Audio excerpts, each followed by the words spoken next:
Hi hello ನಮಸ್ಕಾರ.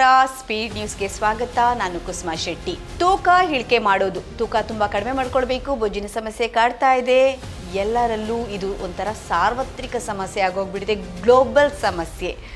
ಇಂಥ ಪರಿಸ್ಥಿತಿಲಿ ಏನು ಮಾಡಬೇಕು? ದಾಸರ ಒಂದು ಮಾತು ನೆನಪಾಗ್ತಾ ಇದೆ.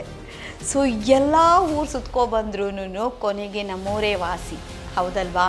ಸೊ ಇವತ್ತು ಈ ವೇಟ್ ರಿಡಕ್ಷನ್ ಅನ್ನೋದು ಯಾವ ಥರ ಚಾಲೆಂಜಿಂಗ್ ಆಗಿಬಿಟ್ಟಿದೆ ಅಂದರೆ ಒಂಥರ ಸವಾಲು. ತೂಕ ಕಡಿಮೆ ಆಗಬೇಕು, ಏನಾದರೂ ಪರವಾಗಿಲ್ಲ, ಕಸರತ್ತು ಮಾಡ್ತೀನಿ. ಸೊ ಮಾಡೋದಕ್ಕೆ ರೆಡಿ ಇರ್ತೀರಾ, ಯಾರೇನೇ ಹೇಳಿದ್ರು ಅದನ್ನು ಒಂದು ಟ್ರೈ ಮಾಡ್ತೀರಾ, ಎಕ್ಸಸೈಸ್ ಮಾಡ್ತೀರಾ, ಜಿಮ್ಗೆ ಹೋಗ್ತೀರಾ, ಫೈನ್. ಸೊ ಫೈನಲಿ ರಿಸಲ್ಟ್ ಏನು? ಶೂನ್ಯ. ಸೊ ರಿಸಲ್ಟ್ ಬರ್ತಾನೇ ಇಲ್ಲ. ಹಾಗಾದರೆ ಏನು ಮಾಡಬೇಕು? ತೂಕ ಕಡಿಮೆ ಮಾಡ್ಕೊಳ್ಬೇಕು, ವೇಟ್ ರಿಡಕ್ಷನ್, ಬೊಜ್ಜಿನ ಸಮಸ್ಯೆ ಎಲ್ಲರನ್ನ ಕಾಡ್ತಿರುವಂತಹ ಮನೆಯ ಸಮಸ್ಯೆ ಆಗೋಗ್ಬಿಟ್ಟಿದೆ.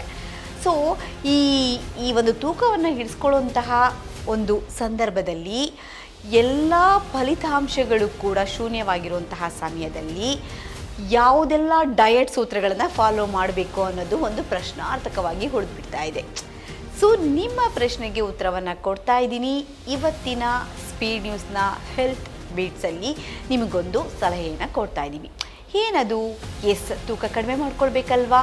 ಅದು ಎಲ್ಲ ಕಡೆ ಸುತ್ಕೊಬಂದ್ರೆ ಕೊನೆಗೆ ನಮ್ಮೂರೇ ವಾಸಿ ಅಂತ ದಾಸರು ಹೇಳಿರೋ ಮಾತು ನೆನಪಾಗ್ತಾ ಇದೆ ಅಲ್ವಾ? ಹಾಗಾದರೆ ನಮ್ಮ ಮನೆಯ ಬಾಗಿಲಲ್ಲೇ ಇದೆ, ನಮ್ಮ ಮನೆಯ ಹೊಲದಲ್ಲೇ ಇದೆ. ಏನದು ಅಂತ ಯೋಚನೆ ಮಾಡ್ತಾ ಇದ್ದೀರಾ?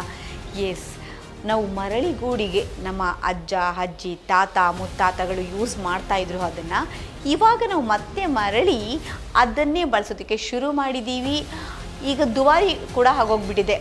ಅದಕ್ಕೆ ಮೊದಲ ತುಂಬ ಕಡಿಮೆ ವೆಚ್ಚದಲ್ಲಿ ಸಿಗ್ತಿದ್ದಂತಹ ಧಾನ್ಯ ಇವಾಗ ಬಹಳಷ್ಟು ದುಬಾರಿ ಆಗಿದೆ. ಬಟ್ ಜನರು ಏನು ಅದನ್ನು ಕಾಂಪ್ರಮೈಸ್ ಮಾಡ್ಕೊಂಡಿಲ್ಲ. ಫೈನಲಿ ನಾನು ತೂಕ ಕಡಿಮೆ ಮಾಡ್ಕೋಬೇಕು, ಎಷ್ಟು ಖರ್ಚಾದರೂ ಪರವಾಗಿಲ್ಲ, I am ready to pay, but finally I need a result ಅಂತ ಕೂತಿದ್ದಾರೆ. ಏನದು ಅಂದರೆ ಮಿಲೆಟ್ಸ್, ಸಿರಿಧಾನ್ಯ. ಹೌದು, ಸಿರಿಧಾನ್ಯ ನೋಡೋದಕ್ಕೆ ಪುಟಾಣಿ ಆಗಿರುತ್ತೆ, ಆದರೆ ನಮ್ಮ ಆರೋಗ್ಯದ ಐಸಿರಿ, ನಮ್ಮ ಒಂದು ಆರೋಗ್ಯದ ಮೇಲೆ ಒಂದು ಚಮತ್ಕಾರವನ್ನು ಬೀರುವಂತಹ ಈ ಒಂದು ಸಿರಿಧಾನ್ಯದ ಬಳಕೆಯಿಂದ ನಾವು ತೂಕವನ್ನು ಕಡಿಮೆ ಮಾಡ್ಕೊಳ್ಬಹುದಾ? ಖಂಡಿತವಾಗಿಯೂ ಕಡಿಮೆ ಮಾಡ್ಕೊಳ್ಬಹುದು. ಯಾಕಂದರೆ ಮೊದಲೆಲ್ಲ ನಾವಿವತ್ತು ಏನೆಲ್ಲ ಮಿಲೆಟ್ಸ್ಗಳನ್ನ, ಏನೆಲ್ಲ ನಾವು ಫಾಸ್ಟ್ ಫುಡ್ಗಳನ್ನ ಯೂಸ್ ಮಾಡ್ತಾ ಇದ್ದೀವಿ, ಆ ದಿನಗಳಲ್ಲಿ ಇಂಥದ್ದು ಯಾವುದೂ ಬಳಕೆ ಇರ್ತಿರ್ಲಿಲ್ಲ. ಸೊ ಎಲ್ಲವೂ ಕೂಡ ಮೊದಲೆಲ್ಲ ರಾಗಿ, ಜೋಳ, ನವಣೆ, ಸಜ್ಜೆ, ಬಾಜ್ರ, ಮೇಯ್ನಾಗಿ ನಾವು ಮಿಲೆಟ್ಸ್ ಅಂತ ಬಂದಾಗ ಫಸ್ಟ್ ಕ್ಯಾಟಗರಿಲಿ ನಾವು ತೊಗೊಳ್ಬೇಕು ರಾಗಿ ಮತ್ತು ಜೋಳ ತಿಂದರೆ ಸಿಕ್ಕಾಬಟ್ಟೆ ಸ್ಟ್ರಾಂಗ್ ಆಗಿರ್ತಿದ್ರು, ಎಲ್ರಿಗೂ ಕೂಡ ಗೊತ್ತಿದೆ. ಇನ್ನು ಬಾಜ್ರ, ಸೊ ಈ ಸಜ್ಜೆ, ಇದು ಮೂರು ಮೇನ್ ಪ್ರಮುಖ ಮಿಲೆಟ್ಸ್ಗಳು. ಇದನ್ನು ತಿಂದು ಇನ್ನು ವೆರಿ ಮೈನರ್ ಮಿಲೆಟ್ಸ್ಗಳು ಕೂಡ ಇರುತ್ತೆ. ನಿಮಗೆ ಈಗೆಲ್ಲ ಕೇಳಿರ್ತೀರ, ಮಾರ್ಕೆಟಲ್ಲಿ ತುಂಬ ಚೆನ್ನಾಗಿ ಸಿಗುತ್ತೆ. ಬಾಜ್ರ, ನವಣೆ, ಸಜ್ಜೆ, ಹರ್ಕ, ಹಾಗೆ ಊದ್ಲು, ಸೊ ಮತ್ತು ಕೊರ್ಲೆ, ಇವೆಲ್ಲವೂ ಕೂಡ ವೆರೈಟೀಸ್ ಆಫ್ ಮಿಲೆಟ್ಸ್ಗಳು ಸಿಗ್ತಾ ಇದೆ. ಆದರೆ ಮಿಲೆಟ್ಸನ್ನೇ ಹೇಗೆ ಬಳಸಬೇಕು?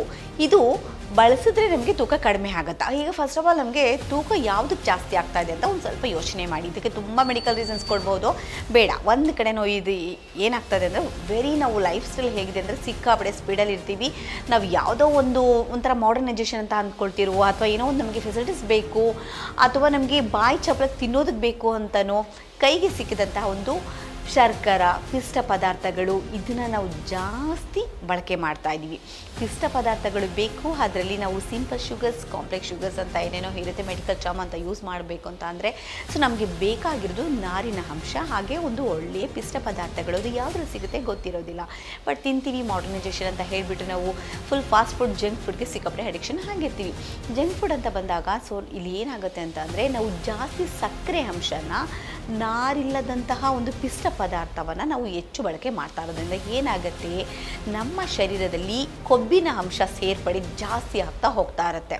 ಸೊ ಆ ಕೊಬ್ಬನ್ನು ಕರಗಿಸ್ಬೇಕು, ಅದಕ್ಕೆ ನಾರಿನಂಶ ಬೇಕು, ಫೈಬರ್ ಕಂಟೆಂಟ್ ಬೇಕು.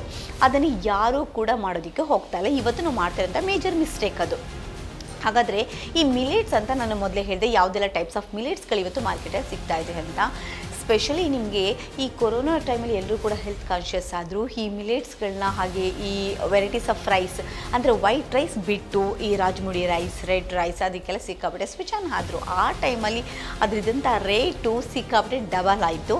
ಅದೆಲ್ಲರಿಗೂ ಕೂಡ ಗೊತ್ತಿರೋಂಥ ವಿಚಾರ. ಇನ್ನು ಮಿಲೆಟ್ಸ್ ಅಂತ ಬಂದಾಗ ಈ ಮಿಲೆಟ್ಸ್ನ ಯಾಕೆ ಯೂಸ್ ಮಾಡಬೇಕು? ಇದು ನಾವು ಇವತ್ತಿಂದೇನು ಹೊಸದಾಗಿ ಯೂಸ್ ಮಾಡ್ತಾ ಇರೋದಂತಲ್ಲ. ನಾವು ಹಳೆಯದರಲ್ಲಿ ಒಳೆಯುವಂಥ ಆರೋಗ್ಯವನ್ನು ಪಡ್ಕೊಳ್ಬೇಕು ಅಂತಂದರೆ ಮಿಲೆಟ್ಸ್ ಯೂಸ್ ಮಾಡಬೇಕು.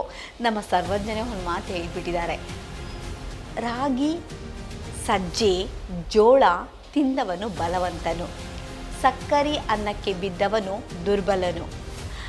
ಹಾಗಾದರೆ ಸಿರಿಧಾನ್ಯವೇ ನಮ್ಮ ಜೀವದ ನೆಲವಯ್ಯ ಅಂತ ಹೇಳಿದ್ದಾರೆ ನಮ್ಮ ಸರ್ವಜ್ಞ ಅವರು. Yes, exactly. ಸೊ ಸಿರಿಧಾನ್ಯಕ್ಕೆ ಮರಳಿಗುಡಿಗೆ ನಾವೀಗ ಹೋಗ್ತಾ ಇದ್ದೀವಿ. ಈಗ ನಾವು ಸಿರಿಧಾನ್ಯವನ್ನು ಯೂಸ್ ಮಾಡಬೇಕು. ಸಿರಿಧಾನ್ಯವನ್ನು ಯೂಸ್ ಮಾಡಿ ತೂಕ ಕಡಿಮೆ ಮಾಡ್ಕೋಬೇಕು, ಕೊಬ್ಬಿನಂಶ ಕಡಿಮೆ ಆಗಬೇಕು, ನಮ್ಮ ಶರೀರ ದಷ್ಟಪುಷ್ಟವಾಗಿರಬೇಕು. ಇದು ನಮ್ಮ ಮೇನ್ ಕಾನ್ಸೆಪ್ಟ್. ಹಾಗಾದರೆ ಯಾವ ಸಿರಿಧಾನ್ಯವನ್ನು ಯೂಸ್ ಮಾಡಬೇಕು, ಎಷ್ಟರ ಪ್ರಮಾಣದಲ್ಲಿ ಯೂಸ್ ಮಾಡಬೇಕು, ಯಾಕೆ ಯೂಸ್ ಮಾಡಬೇಕು, ಅದನ್ನು ಯೂಸ್ ಮಾಡೋದ್ರಿಂದ ಖಂಡಿತವಾಗಿಯೂ ನಮ್ಮ ಶರೀರದಲ್ಲಿ ಕೊಬ್ಬಿನಂಶ ಕಡಿಮೆ ಆಗುತ್ತಾ? ಇದು ನೀವು ಕೇಳುವಂಥ ಪ್ರಶ್ನೆ. ನಿಮ್ಮ ಪ್ರಶ್ನೆಗೆ ಉತ್ತರವನ್ನು ಕೊಡ್ತಾ ಇದ್ದೀನಿ. ಸಿರಿಧಾನ್ಯ ಅದು ಬೆಳೆಯೋದಕ್ಕೆ ನೀರಿನಂಶ ಜಾಸ್ತಿ ಬೇಡ. ಆದರೆ ಅದನ್ನು ನಾವು ಸೇವಿಸಬೇಕಾದ್ರೆ ತುಂಬ ನೀರನ್ನು ಉಪಯೋಗಿಸ್ಬೇಕು.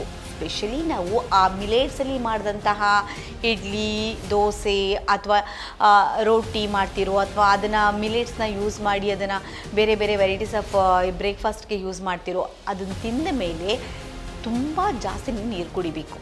ಇಲ್ಲ ಅಂತಂದರೆ ನಮ್ಮ ಬಾಡಿಯಲ್ಲಿ ಮಲಬದ್ಧತೆ ಆಗುವಂತಹ ಸಂದರ್ಭಗಳು, ಸನ್ನಿವೇಶಗಳು ಜಾಸ್ತಿ ಬರುತ್ತೆ.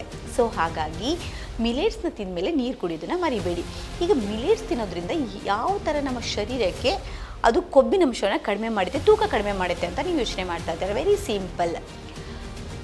ನಮ್ಮ ಈ ಸಿರಿಧಾನ್ಯದಲ್ಲಿ GI ಅಂತ ಹೇಳ್ತೀವಿ, ಅಂದರೆ ಗ್ಲಿಸಮಿಕ್ ಇಂಡೆಕ್ಸ್ ಅನ್ನೋದು ತುಂಬ ಕಡಿಮೆ ಇರುತ್ತೆ. ಯಾವುದರಲ್ಲಿ ಗ್ಲಿಸಮಿಕ್ ಇಂಡೆಕ್ಸ್ ತುಂಬ ಕಡಿಮೆ ಇರುತ್ತೋ ಅಂತಹ ಪದಾರ್ಥಗಳ ಸೇವನೆಯಿಂದ ಏನಾಗುತ್ತೆ, ನಾವು ತಿಂದ ತಕ್ಷಣ ಏನಾಗುತ್ತೆ, ಗ್ಲುಕೋಸ್ ಡೈರೆಕ್ಟಾಗಿ ಹೋಗಿ ನಮ್ಮ ಬ್ಲಡ್ಗೆ ಸೇರ್ಕೊಳ್ಳೋದ್ರಿಂದ ಏನಾಗುತ್ತೆ, ಸಕ್ಕರೆಯ ಮಟ್ಟ ರಕ್ತದಲ್ಲಿ ಜಾಸ್ತಿ ಆಗುತ್ತೆ. ನಿಮಗೆ ತಕ್ಷಣ ನಿಮಗೆ ಶಕ್ತಿಯನ್ನು ಕೊಡ್ಬೋದು, ಎನರ್ಜೆಟಿಕ್ ಫುಡ್ ಅಂತ ನಿಮ್ಗೆ ಅನಿಸ್ಬೋದು. ಬಟ್ ಆ ಒಂದು ಡೈಜೆಷನ್ ತುಂಬ ಸ್ಪೀಡಾಗಿರುತ್ತೆ, ಬೇಗ ಜೀರ್ಣ ಆಗಿಬಿಡುತ್ತೆ. ಸೊ ರಕ್ತದಲ್ಲಿ ಬೇಗ ಸೇರ್ಕೊಳ್ಳೋದ್ರಿಂದ ಅಂತಹ ಪದಾರ್ಥಗಳನ್ನು ನಾವು ಈಗ ಸ್ಪೆಷಲಿ ನಾವು ಹೇಳ್ತೀವಿ maida, white bread, pasta, white rice ಇದನ್ನೆಲ್ಲ ಯೂಸ್ ಮಾಡಿದ್ರೆ ಸೊ 100% ಅದು ನಿಮಗೆ ಏನಾಗುತ್ತೆ, GI ಅಂದರೆ ಅದರ ಗ್ಲಿಸಮಿಕ್ ಇಂಡೆಕ್ಸ್ ತುಂಬ ಜಾಸ್ತಿ ಇರುತ್ತೆ, ನಾರಿನಂಶ ತುಂಬ ಕಡಿಮೆ ಇರುತ್ತೆ.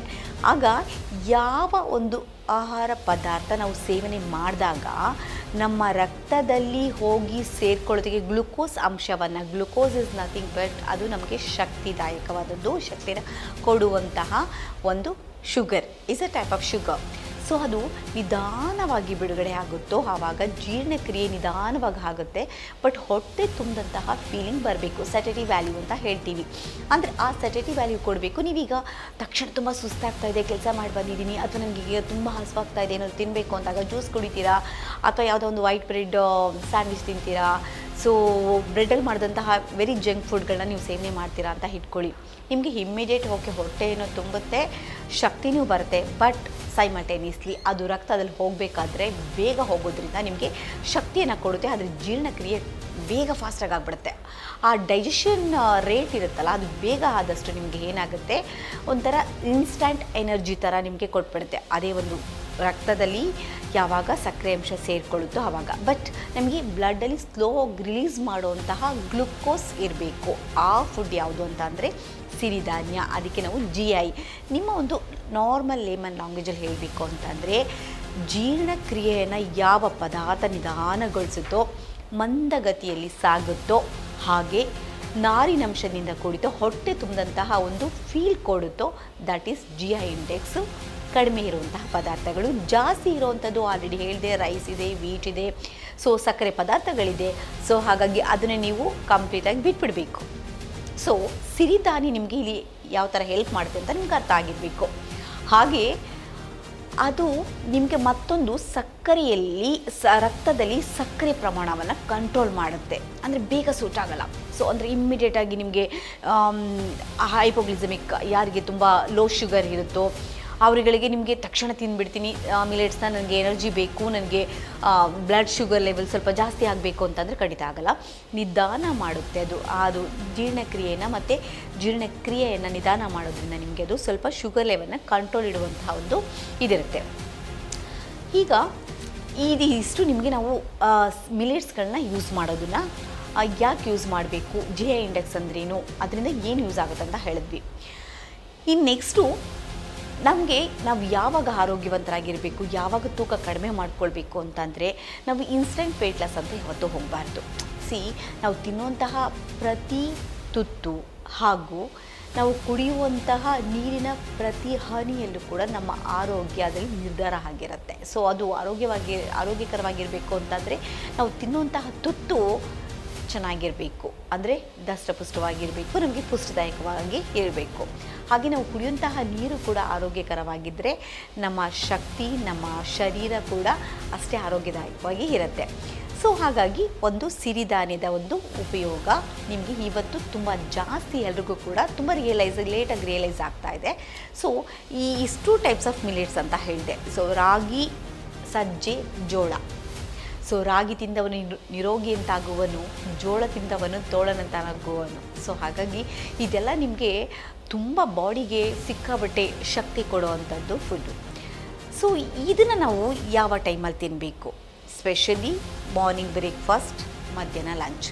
ಆದರೆ ರಾತ್ರಿ ಆದಷ್ಟು ಅವಾಯ್ಡ್ ಮಾಡಿ, ಯಾಕಂತಂದರೆ ಅದು ಜೀರ್ಣಕ್ರಿಯೆ ಮೊದಲೇ ನಿಧಾನ ಮಾಡೋದ್ರಿಂದ ನಿಮಗೆ ಅದು ಅಷ್ಟು ಬೇಗ ಡೈಜೆಷನ್ ಆಗಲ್ಲ. ಸೊ ತಿಂದಾಗ ನಿಮಗೆ ರುಚಿ ಕೊಡದೇ ಇರ್ಬೋದು, ಅಂದರೆ ನೀವು ಯಾವ ಥರ ಪ್ರಿಪ್ರೇಷನ್ ಮಾಡ್ಕೊಳ್ತದ್ರ ಮೇಲೆ ಡಿಪೆಂಡ್ ಆಗುತ್ತೆ.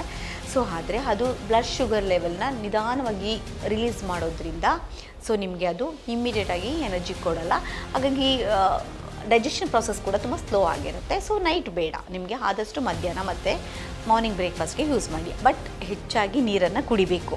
ತೂಕದ ಇಳಿಕೆಯಲ್ಲಿ ನೀವು ಗಮನೀಯವಾಗಿ ಒಂದು ಫಲಿತಾಂಶವನ್ನು ನೋಡ್ಬೋದು ಅಂತ ಹೇಳ್ತಾ ಇವತ್ತಿನ ಸ್ಪೀಡ್ ನ್ಯೂಸ್ ಹೆಲ್ತ್ ಬಿಟ್ಸಲ್ಲಿ ನಿಮಗೆ ಮಿಲೆಟ್ಸ್ನ ಬಳಕೆಯಿಂದ ತೂಕ ಇಳಿಕೆ ಹೇಗೆ ಮಾಡೋದು ಅಂತ ಹೇಳ್ಕೊಟ್ಟಿದ್ದೀವಿ. ನೋಡ್ತಾ ಇರಿ ಸ್ಪೀಡ್ ನ್ಯೂಸ್ ಕನ್ನಡ, ಸುದ್ದಿ ನಿಮ್ಮದು, ವೇಗ ನಮ್ಮದು.